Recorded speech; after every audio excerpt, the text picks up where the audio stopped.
Hey friends, Dawn here, welcoming you to the Soul Goals podcast and year number 3.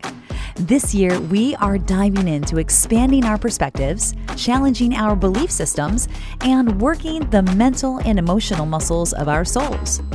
Though still all about growth and connection, this year finds opportunities to hear from people in our communities that have walked a path that might be different from our own, but that ultimately present us with the chance to look at a subject in a different light and learn other ways we could approach challenges in our own world. Let's get to it.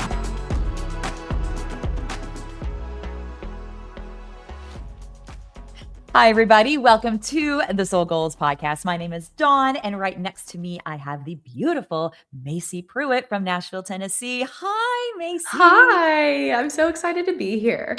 Oh, I love that you're here. And I wanted to say, if you're not watching this, you really should go on YouTube and see the beautiful green wall and the green behind you. It's stunning on you. Thank You're just a stunning person inside and out all the way around. You have this Thank really you. beautiful glow to you. So Thank you. That's so sweet. Thank you. okay. Well, it's honest. I'm totally true. So if you're not tuning in on the visual, everybody go to YouTube, check it out.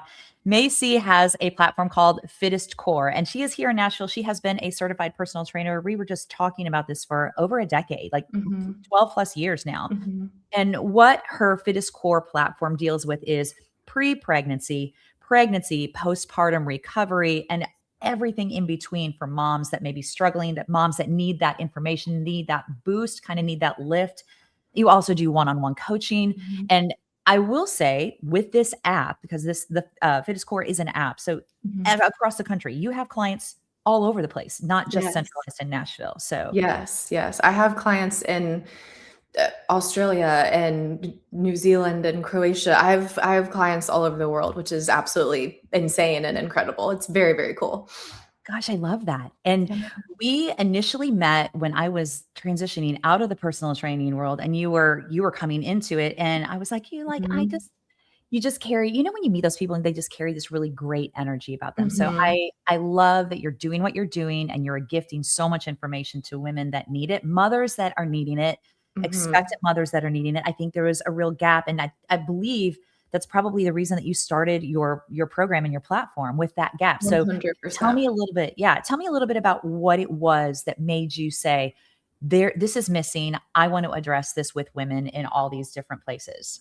Yeah, it was my first pregnancy. I have been an athlete my whole life, and so movement has always been a piece of not only what I do, but who I am. And so I got pregnant with my first, who is now 5, and I realized quickly, like, what do I do? I don't know what is safe. I don't know what's beneficial.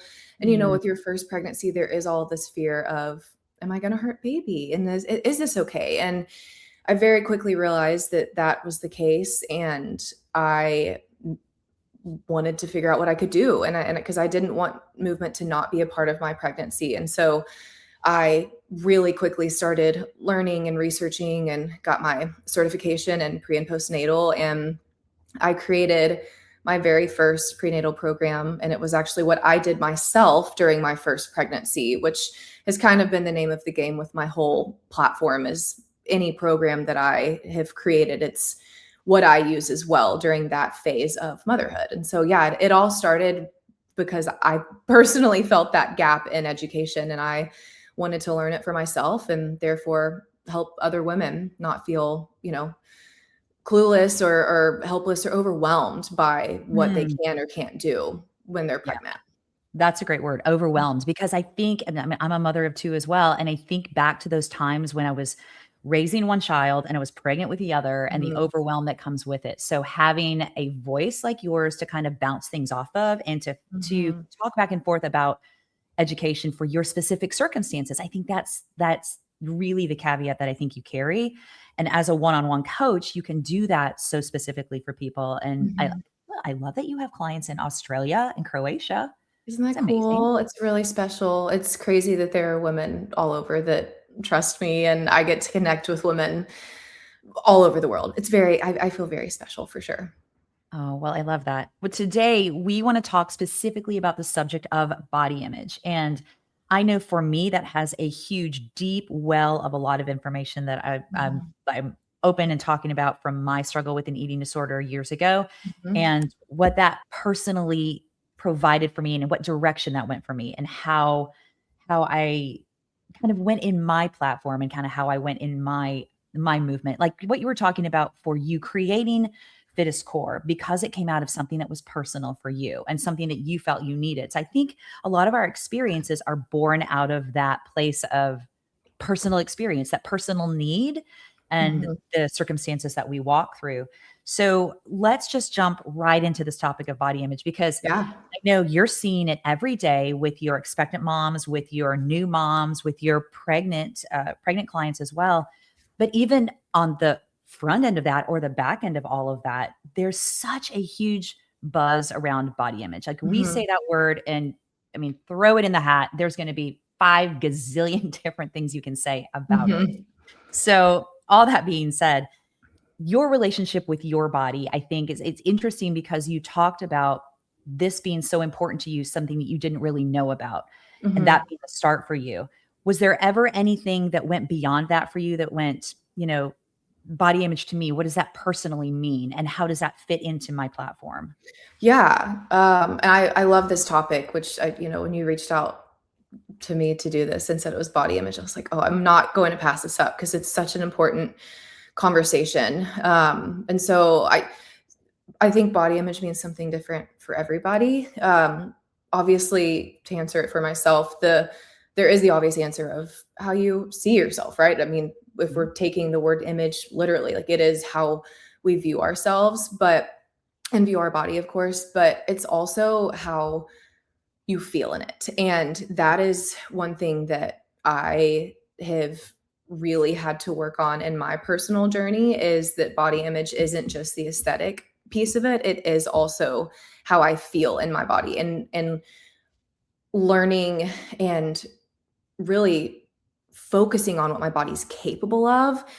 And that is more of what it means to me. And it's, of course, there are good days where I feel that. There are bad days where I have to work on it. And it's what I do try to teach all women that I work with is that, our bodies, yes, there is an aesthetic piece to why we work out. Of course, we would be lying if we said that there wasn't a piece of that. Yeah. But I think it's a beautiful shift when we can focus on body image as also being, it can be aesthetic and it can be a feeling. How do we feel in our body? When we look in the Mm. mirror, how do we feel in it? And really focusing on what it's capable of, what it's done, what it's creative. And, I know both of us are moms. I that what we have done and what we've grown in our bodies and created life. I mean, it's an amazing thing. And so body image to me is it's yes, of course, how we see our body, but it's also how we feel in it and how we feel about it and remembering what it's capable of. Yeah, I love that you said "and." It's Mhm. this and this. I don't think and I will go to my grave saying this, I think you can have 2 different experiences that exist in the same bowl, For and sure. that's what you're saying, and you're totally right. We would be lying if we said we didn't want we weren't driven and had the desire to look a certain way, but or I should say, Mhm. and how does that fit with the feeling? I know for Yes. me, with my experience, I had to get to a point where it was like, I realized how badly I feel by doing what I was doing to my body at that time. Mhm. And Yeah. so the scale was so completely crazy off. And when I figured out how to balance that feeling and what I needed to do to make myself feel good on a daily basis or an hourly basis or on a moment to moment basis, what that foundation was for me, it helped kind of let me off the hook, if you will. Yeah. You Yeah. know? Sure. And I think that the viewing ourselves and the feeling, those 2 things really totally go Yeah. hand in hand. Yeah. Was there ever a moment where your idea of your body changed? Like, where you were thinking, "Oh, I felt really good about it, and now I don't feel good about it," and or maybe opposite, or I didn't feel good about it, and now I do feel good about it. Is there any specific moments that you can say, "This is when it happened for me, and this is how that happened for me personally?" Yeah, I think there's 2 different there's pre-motherhood and there's after becoming a mom for sure. Um, and I know we'll probably get into this later, but the before having kids, I would say my image changed for the worse. I ran track in college and ended up having a torn labrum in my hip, and it basically ended my track career. I had a huge surgery, and it was the first time in my life that unbeknownst to me, I didn't know that I had this feeling or this awareness, but it was the first time in my life that I couldn't, uh, I guess, essentially work off what I was eating, right? And I didn't know that I viewed fitness track, should literally be speaking, because that was the sport that I played. I didn't know that I viewed track as that, or that the two were correlated. But once I had my surgery and I could not move, I realized that those two were correlated. And that was when I developed my eating disorder. And so that was when a shift for the obviously worse happened. Was there was so much value that I had placed in my body image. And, now I can look back and say that, and I just want to hug myself at that point. And I think so many female athletes do experience this, because there is so much value. A lot goes into how we look. We work very hard on it. And there is, whether it's a spoken one or not, there is an expectation to look a certain way. And I had never been overweight. I'd always been so strong and so in shape. And this was the first time in my life where I was like, whoa, what's going to happen if I'm not doing all of these activities, and I'm not running and working out and all of that. And so that's when that shifted. And so that, I would say, that was for the worse, and it was a big lesson in body image, and really what your worth is found in. And it was a very aha moment, and like, hey, I am more than my body. I am worth more than that. And it took me a long time to learn that and unlearn a lot of things. And I'm happy to say I'm recovered. It's been about 8 years. I'm able to talk about it freely and very openly, in hopes of helping other women. But yeah, I would say pre-kids, that was a shift for the worst, obviously. And then after kids, it was, it's very hard during first pregnancy to see your body change.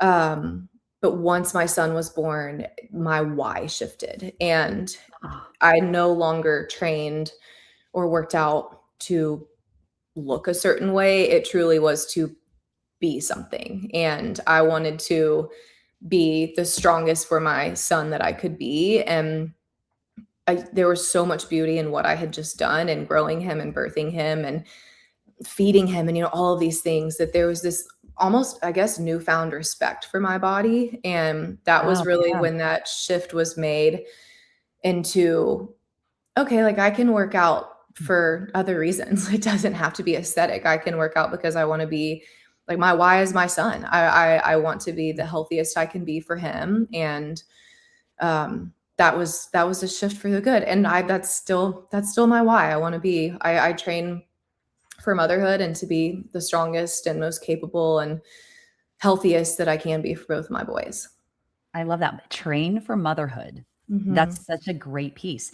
And we kind of go back into a little bit about when you were talking about your past, and when you were taken out of your sport, and the fears that came up with that. Man, that fear of the unknown for so many of us is such a big deal. Yeah. And I know for me, it's that control. Like, when I feel like the other things were out of control in my life, that's just the one thing that I could control was my body, what it was that I was putting into it, what I was that I was not putting into it, what I was, the behaviors around that whole mechanism that I had strategically put in place because of fear of the unknown. Totally. So yeah. So as an athlete, I think it's really interesting, because both of my daughters are college athletes as well.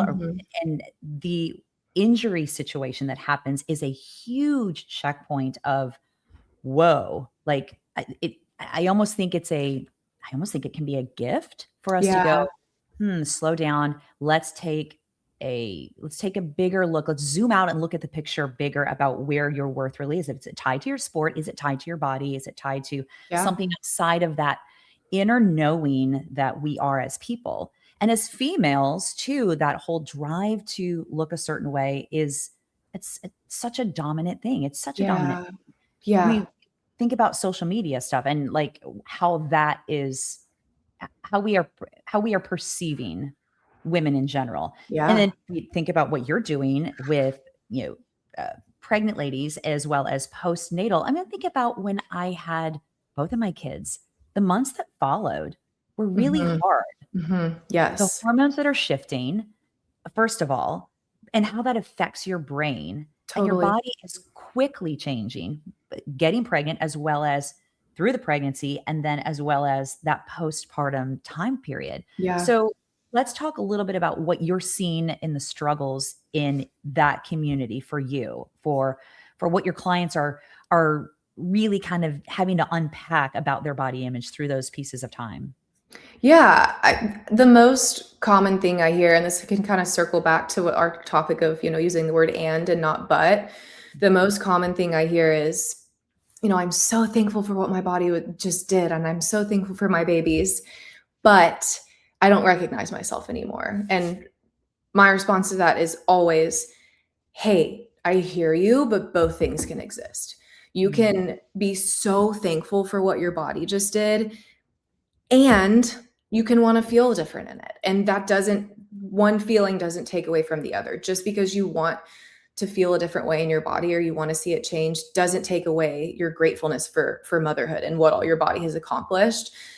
That's the most common conversation. It's always centered around, I don't recognize myself anymore. And I shouldn't say always. The most common conversation is I don't recognize myself anymore, or I don't feel good in my skin. And Mm. it's so real because it's such a massive shift. And it's, when you become a mom, you change as an individual too, right? It's not even just your body. And so there's Yeah. so much learning and accepting, and it's so much easier said than done. And it takes so much work and so much time.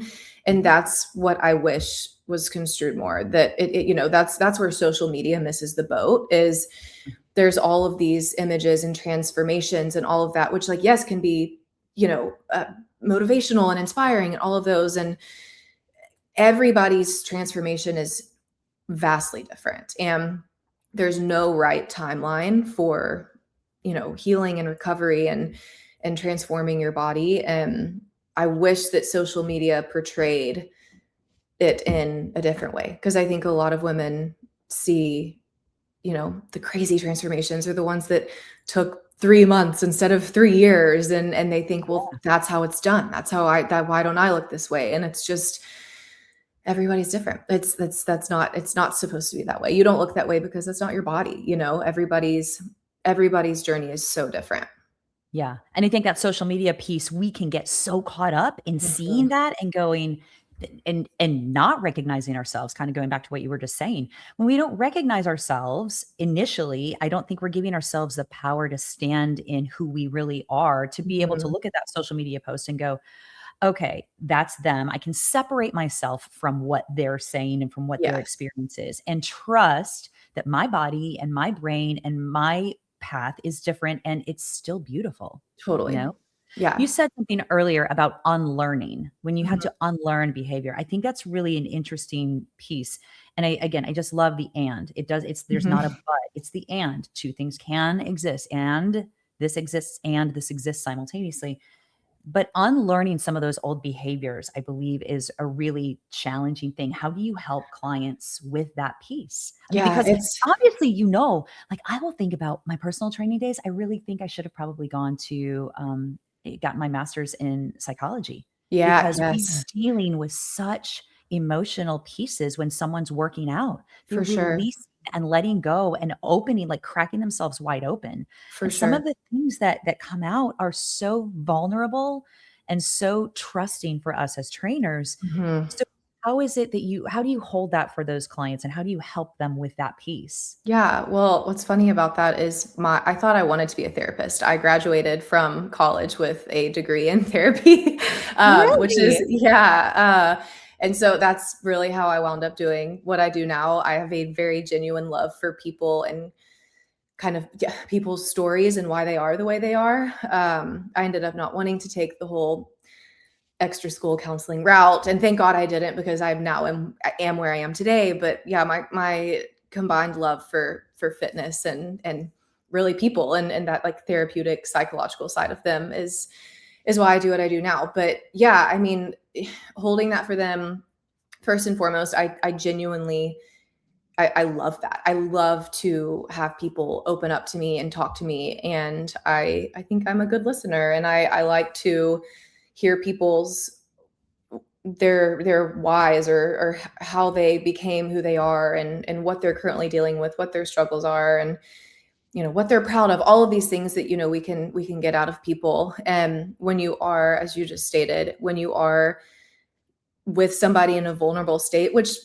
personal training is, that, like you said, it opens up a lot of wounds or emotions and feelings. And I think that we I think knowing that going into a training situation is great, and being able to accept that with open arms, and listening. And what makes me be able to do that in this stage of life, and do that with moms, is because I've done it. Mhm. I've been through it. And, of course, not every motherhood journey and story is the same by any means, but I have been pregnant twice. I've had a colicky baby. I've, you know, had mastitis. I've had the sleepless nights. Like, I've been through all of these real life situations that do overflow into movement, and how we're choosing to move our body, and how we're showing up for that. And so being able to train these women from a place of empathy and understanding is first and foremost. That's where I always train from. I actually tell my clients when we have our first call, like, and I have 3 coaches that work with me as well, but all of the Fittest Core coaches do train first and foremost from a motherhood perspective. And I think that really makes a big difference, because, it might have been encouraging when we were 21 to hear never miss a Monday, but right now that would make me want to dump my coffee out on somebody, right? And Yes, so yes. just Even me now, like with my kids being older, right, I feel like that phrase, it's so interesting. I used to say it all the time. right, Call myself right. out. I used to say it all the time. And now I'm like, yeah, Yes, it feels so like crushing. Like if I yes. don't do that, then I Well, am like, you're failing. yeah, yeah. Yeah, totally. And that's motherhood obviously comes first for every woman that I train as well. Obviously, they're prioritizing that over their workout routine and their nutrition. And so that's how I want to train them. I want to train them first and foremost as moms who are choosing to do this and work hard for themselves. And that does allow me and all of my coaches to really just train from a place of empathy, which I think makes a really big difference. And I think it's why my clients do have success, because they feel very seen in what they're doing. And it doesn't have this mentality of, oh, my kid stayed up, I had a sleepless night, and I don't have it in me today. Like, I'm going to say, okay, like, drink some extra coffee, take the day off. Like, you need Yes. it.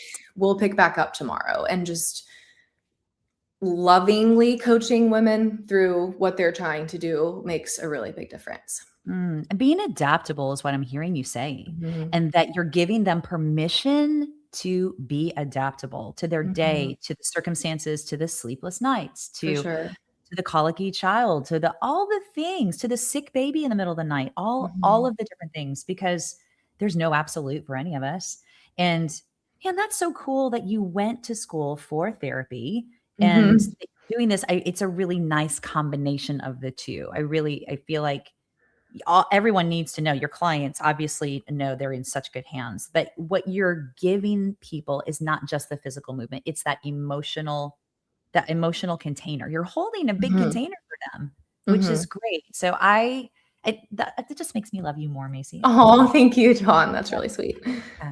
And I will say that I do believe that we teach what we know. So if we're going back to Yeah. that whole platform about, you've been a mom 2 times, you've been in all those different situations. So you understand when you get on a call with a one-on-one client and they're like, I didn't work out for 3 Mhm. days. I Mhm. had X, Y, and Z, and I feel this way about it. You can give them that grace and say, that's okay. Because I think sometimes we just need somebody to hear us. You're a great listener. Totally. Yes. Yeah. Yes. Yeah. Women, we're on the topic of moms. Obviously, that's who I work with, but moms want to be seen and they want to be heard. And so I think first and foremost, validating them and what their experience is it sounds so simple, but it goes a very, very long way for sure. Yeah. And it expands beyond just moms. I mean, every Totally. person that I know, right? Me, you and Totally. myself, including you, we want to be seen and heard. It's a really important, vital force that I believe draws us. And this is another reason that I created the Soul Goals platform. It's about Mhm. connection and relatability and how Yeah, we can connect with other people to relate and show our shared experiences and how they may be different, but there's the emotions and the feelings behind so many things for us as fundamental humans it's so similar. It really totally. is. It's Yeah. just we're wearing just different hats. You know what I'm saying? Yes, exactly. Yeah, We're yeah. humans having different experiences, but it's in the same bowl, if you will. Mhm. So I want to talk a little bit about the bounce back theory, since we're going in Yes. this position about where you're dealing with women that their bodies are changing super quickly. And what does that look like? I mean, again, we know you're holding that container for them, both emotionally and physically. But when you hear someone say, a comparison. I saw X, Y, and Z yesterday, and she's really bouncing back a lot better than me, Mhm. and I feel like I'm lacking. What's your theory on the bounce back theory, as it is? Mhm. If you're not watching this, I'm rolling my eyes just so that you know what I think about it. Yes, yes, I yes. hate, hate, hate, hate, hate the phrase. And let me preface with saying I understand it. I understand the want and the desire to crave your, dare I say, old body, right? Your pre-baby body. I understand that. But the bounce back culture is so stupid because our body literally changes after kids. It is physically impossible to bounce back. So even if you do lose every single pound that you gained and more or less look the exact same as you did, it's still not even the same body. You haven't bounced back. And I'm sure you've heard it before, and it may sound cheesy, but it's more of spring forward, right? Or moving forward. Yeah, And yeah. there's so much beauty in that phrase because it is a new body. Our organs shift, our bones move. Like you'll see a lot of women with wider hips after having kids, and that's because their body literally moved their hip bones to make room Yeah. for baby. And I think that is so cool. I think it is fascinating that a female body is capable of doing that. And knowing that that is why our body looks different and changed, there's so much beauty in that. There's so much empowerment in that. And I think Mhm. accepting, which is again, it's easier said than done. I've had to work on it too. We all do, but accepting that your body will never be the same and there is beauty in that is so, so, so helpful. And my favorite time to train women, actually, I love training moms in all seasons, whether trying to conceive or pregnant or postpartum. But my favorite time to train a mom is actually when she's done having kids. Once she's closed that chapter, she knows she's done, because it is, in my opinion, the most empowering time. And being a part of so many moms learning to love their body even more than they did before having kids is one of the most beautiful things to witness in the world, because I think ultimately so many of us, if not the majority of us, go into a postpartum workout routine, fitness regimen, whatever it is, hoping to get back in our pre-baby jeans or to look how we Yeah. did before kids, because that was, up until then, really probably the smallest we've been, especially Right, after obviously pregnancy and gaining that weight.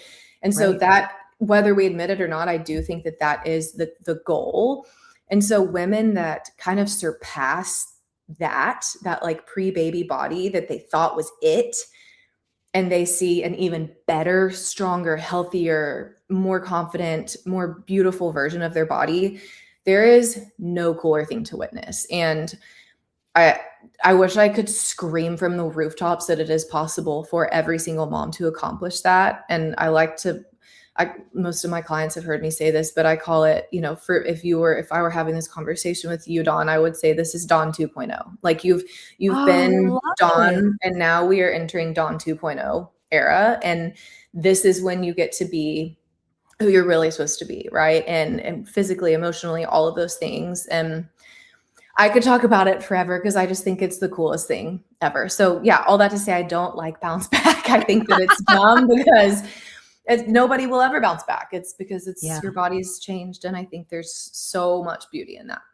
Yeah, well, it's like anything. And I think the whole gamut of what you just said is letting yourself off the hook Mhm. for getting back to some kind of false expectation of what you think it's going to be, because it is literally impossible. I actually had this conversation with a client about a month ago.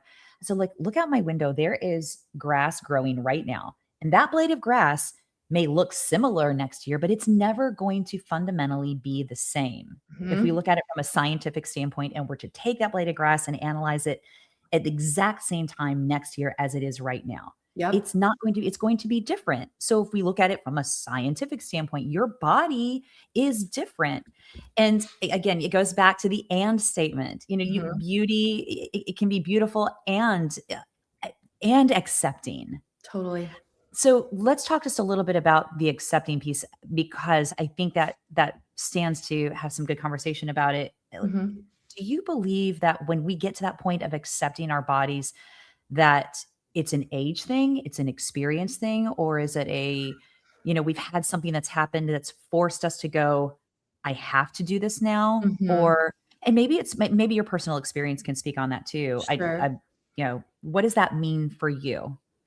I think that oh god, I think there's so many factors into that. For me personally, it was becoming a mom and accepting my body, like we talked about a few minutes ago, loving it for what it's capable of and what it's done versus what it looks like. So yeah, I mean, for me, it was, having the most life-changing experience, which is becoming a mom. And that changed everything for me and accepting my bodies. And that's, I don't every single day do I accept my body? No. There are still days where it's hard or I look at myself and I'm like, ugh, because we're Mhm. human and we all have that. But most days are good days and I'm it's taken I want to point this out. It's taken a lot of work. It does take a lot of work.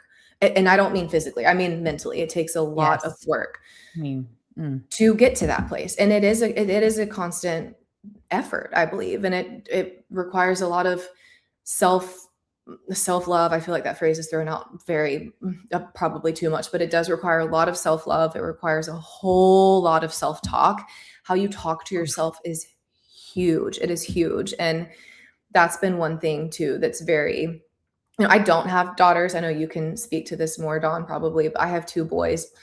And it's not that it's not as important with boys, but especially with my female clients, I really tell them, like, you are setting the image and the example of how a girl should talk about herself and how she should look for herself. Again, I'm doing that for my boys too. I only say positive things about my body in front of my boys because I want them to hear that example. Because boys have body images too, I mean, it's yeah, just yeah, more, we females are harder absolutely. on ourselves, of course, but you know, my point being, we as parents do have that, I don't even want to say responsibility, but that privilege. I think it's a privilege that we Ooh, have to that's beautiful, yeah. teach what body image can be for our children. And Mhm.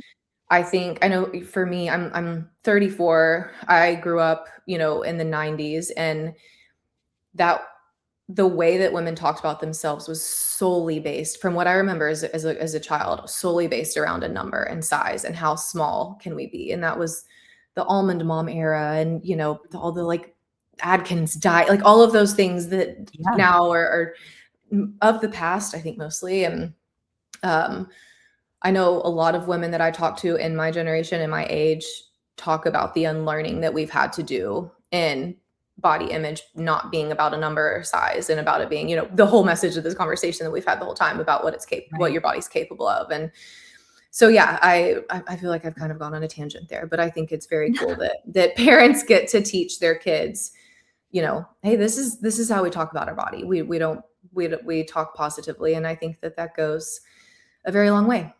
Yeah. I'm gonna share something with you. When I found out I was pregnant with my Mhm. first daughter, yeah, obviously so excited. I didn't even know I was pregnant until I was probably 5 or 6 weeks along, which is Okay. crazy, which Yeah. tells me that I was still, and at that time I was still working, doing the work. Like you said, it Mhm. takes a lot of self-work. Yep. And I got to that point where went in for the ultrasound to see what the sex of the baby was, and they told me it's a girl.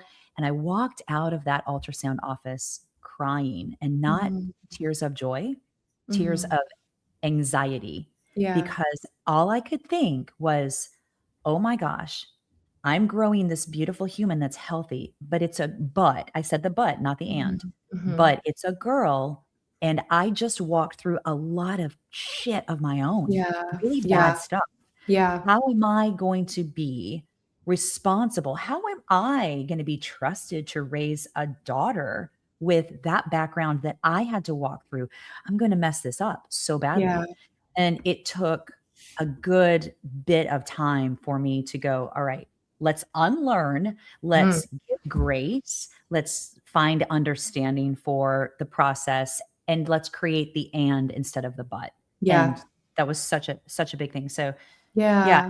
and I do wanna also go back to the self-talk. That Mhm. self-talk that you were talking about is vital. Whether you've Yeah. got, whether you are pregnant for the first time, pregnant for the 5th time, whether you are empty nesting Yep. as a woman. Let's just talk across the board. The self-talk that goes into our belief about ourselves Mhm. beyond just the physical piece of our Mhm. body is Yeah. such a big deal. How do you help women with that piece other than just letting them know they're seen and they're heard? Is there Yeah. anything specific that's coming up that you're seeing is trending in body image along that line in terms of the self-talk? Do you see it getting better? Do you see it becoming easier? I think it like anything, it ebbs and flows, and I think it also really depends on not only the season that that woman is in, but also her support too. I think that it would be fair for me to give credit where credit is due. I have an insanely incredible supportive husband who has never made me feel anything but beautiful and confident and loved, all of those things. And that does play a part. You and whether it's a husband or a partner or a parent or a group of friends, whoever it is that is your support system, it is important that they are talking to you that way as well. And I think that, um, on my bad days, Chase is my husband is who I go to, and he's quick to kind of course correct and make me feel better. And so I think that's kind of how I would do it with, if I'm dealing with a client that's feeling that it's quick to remind them the positives, right? Again, validate them in their feelings always, but it's after that validation comes, like I said, course correction, right? And reminding them what they're capable of. I know the most common thing, kind of to answer your question, that at least I see is so many women are still very, very heavily tied to a scale. And Oh, there's wow. Yeah. so much Mm. validation and information in a scale. And I encourage all of my clients to ditch the scale because Mhm. it's not the best form of measurement. A Mhm. female body, for those of you who don't know, this is a crazy fact that I wish they taught us in school, but the female body fluctuates 7 pounds within a week. Like we are not meant to be the same weight. We have a menstrual cycle. We have stress levels. We have, bowel movements. Like there are Yeah. things that go into our weight, and no human is ever going to weigh the same thing 24 hours a day, 7 days a week. It's Mhm. impossible. And especially for females, that's even more so the case. And so I think the most common thing that I end up hearing is, the scale hasn't moved much, but da da da da, or my weight's still the same, but. And so Mhm. that's when it's always like, okay, but how are your pants fitting? And typically it's like, well, I'm 2 pant sizes down. I'm like, okay, that's Let's huge, go with right? that. It's massive, Yeah. yeah. Or, I am confident in shorts for the first time in 3 years, where I Mhm. usually wore leggings. And so, Mhm. non-scale victories is what those would be called. And that's definitely kind of the most common thing in terms of body image that I hear is so much validation is really still tied to what the number on the scale is, which again, understandable, right? Mhm. That's what we were raised on. How much do you weigh? What Just is gonna say that. Yeah, Yeah. yeah. And so I think trying to teach women to make that shift. And of course, there's a time and a place for a scale. I don't want somebody to hear this and not hear me say that. There is a time and a place for a weight, and health can be associated to that. But there are so many other ways to measure progress that you're making. Yeah. The non-scale victories. That's a great phrase. The Yeah, non-scale victories. I think it's super important to also note that it's where we put our attention is totally. predominant. And, another little side piece for you here. I remember in my eating disorder recovery having to take my scale to the dumpster at the apartment Mhm. complex I was living in and throw it away. Yep. And I'm just Yeah. saying, I did not realize how beholden I was to a number and to that Mhm. entity, that Totally. scale. Yeah, and I stood there and it took me 30 minutes to decide to put that in there. Yeah. I cried and Yeah. I grieved and I went, "Oh my gosh." For the first time, I realized just where I was putting so much of that Yep. attention. Where we put our attention is where it goes. And then unlearning those behaviors and unlearning those pieces. And you're right, it was what we were raised on. And the scales Totally. are important for a lot of different pieces and parts in our lives. Mhm. It's just what I have learned through my process is where our attention is put is the biggest piece for us. For And sure. the non-scale victories that you said, that's such a great phrase. Yeah. I love that because Yeah. it's so indicative again of letting ourselves off the hook as Mhm. women Mhm. for the fact that we don't have to be this way. It doesn't have to be just this way or just that. It's gray thinking. It's not black or Right. white, Yes, yes, yes, yes, for sure. that gray area. If you had a listener sitting in here today and was hearing this and was going, yeah, Macy, that's great, but you have no idea. Like, this is what I'm struggling with, and you really don't know what I'm dealing with, and this is why, and this is what that is. And I mean, they're in such a dark place with their body Mhm. image, with their feeling about their body in general, and with their experience. What would be some of the first words and some of the first things that you would say to that person outside of which I love you? We're going to validate them. We're going to let them know Mhm. that I hear what you're saying. I see you, and I understand how you could feel that way from Yeah. that therapeutic standpoint. But then beyond that, how do you approach somebody that would be in that deep kind of place of personal self discouragement? Yeah. Yeah. Obviously, validating, like you said, and letting her know that she's not alone and that those are, real feelings. But a lot of times, what I end up, I like to kind of ask questions back in that situation. So, one question in that example would be, what do you do for yourself? What makes you feel good? And oh gosh, a lot of the times when I ask that, it is a mom that I'm talking to and she says nothing. And so, a good follow-up question to that is, what would feel good? What would you like to do for yourself? Or if, to kind of shift it from that, if you were if you and I were to go sit down in 3 months from now and have coffee and you were to tell me, "I feel so good. I'm so glad I made this change. This is how I feel. I'm confident in my skin."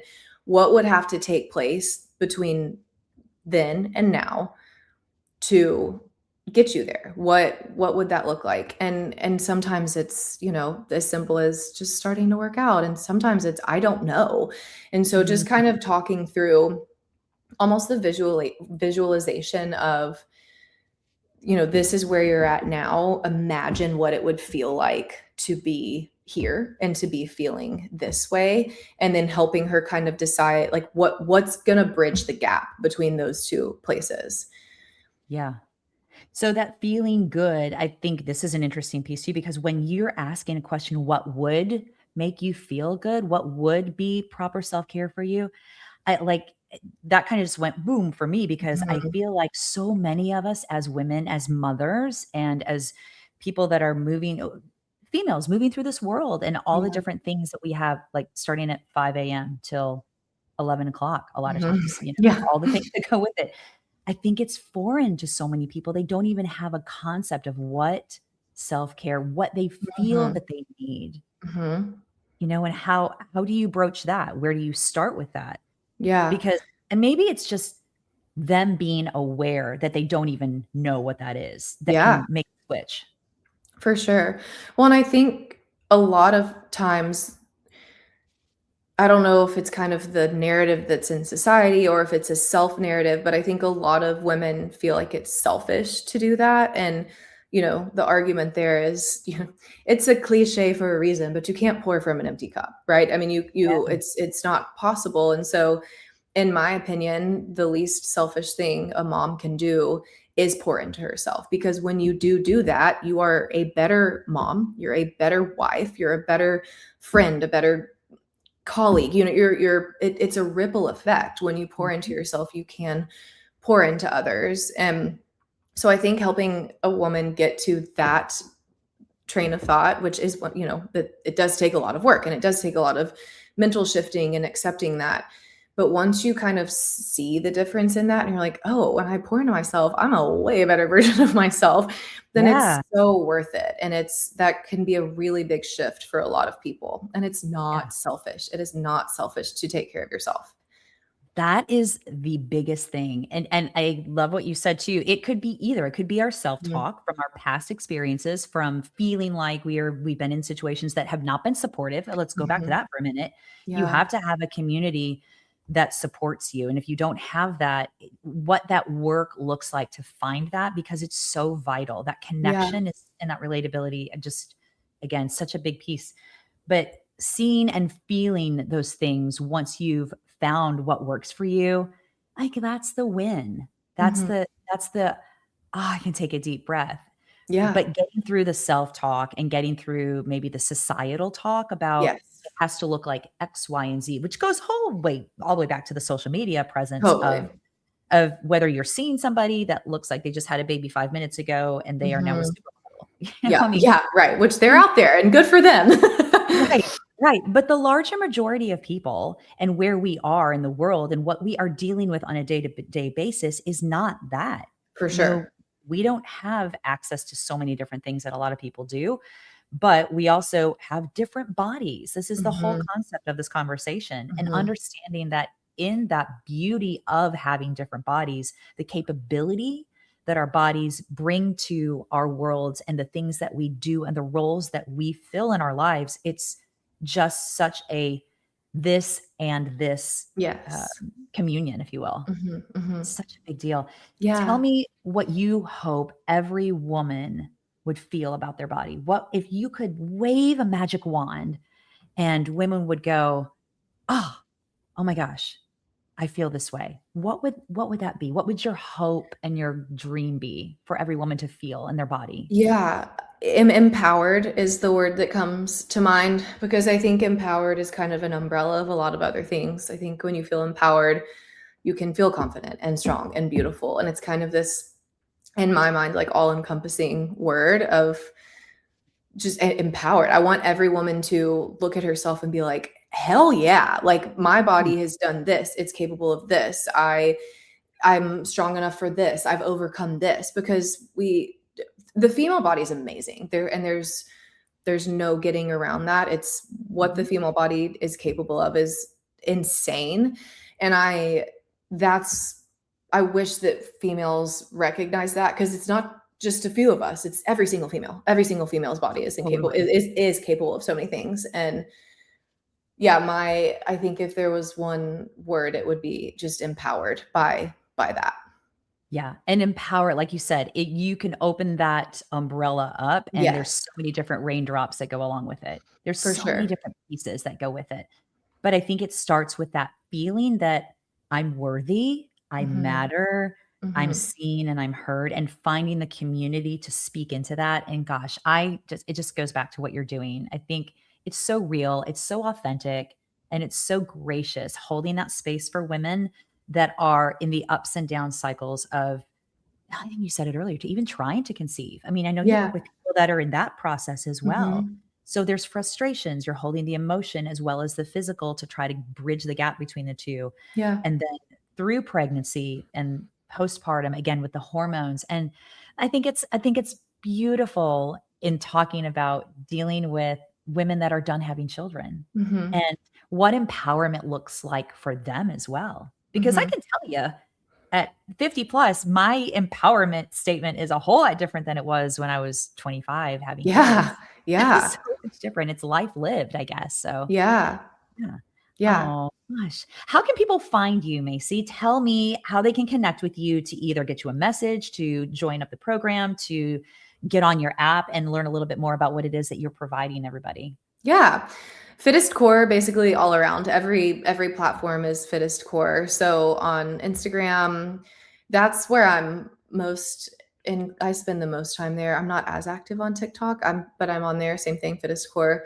But Instagram, I really work hard to get back to as many messages as I can. So that's where I would say. And then my app is called Fittest Core as well. So you can download my app and work out with me. Oh God, I love it. Love it. All sorts of programs. So, and you can do the Yes. one-on-one coaching, which is Yep. another Mhm. beautiful piece for you too. So, Yes. and I love that you are connecting with people as often as you can and as much as you can, and being a mom and a wife and doing all of the Yeah. things and being gracious enough to tell all of us that I have good days and not so good days because I'm Yeah. human. Yeah, for Yeah, sure. we all do. Gosh. Yeah. Oh my God, I've loved talking to you today, I know it's been Macy. so fun. I could talk I'm so passionate about all the things that we've talked about. I could talk for hours about all of it. Well, will you come back and let's do it again? I would For love to. sure. I would Yeah, love to. I would love to. totally. Totally. All right. Well, I hope you have a wonderful rest of your day, a great Thank you, rest of your Dawn. week. Oh gosh. And thank you so much for joining me. And Thank you for like I having said, me. welcome. Deep conversation about body image is so important. And if you are a female, go out and know that you matter, you are worthy, and empowerment can be yours. Yes. Thank you, Dawn.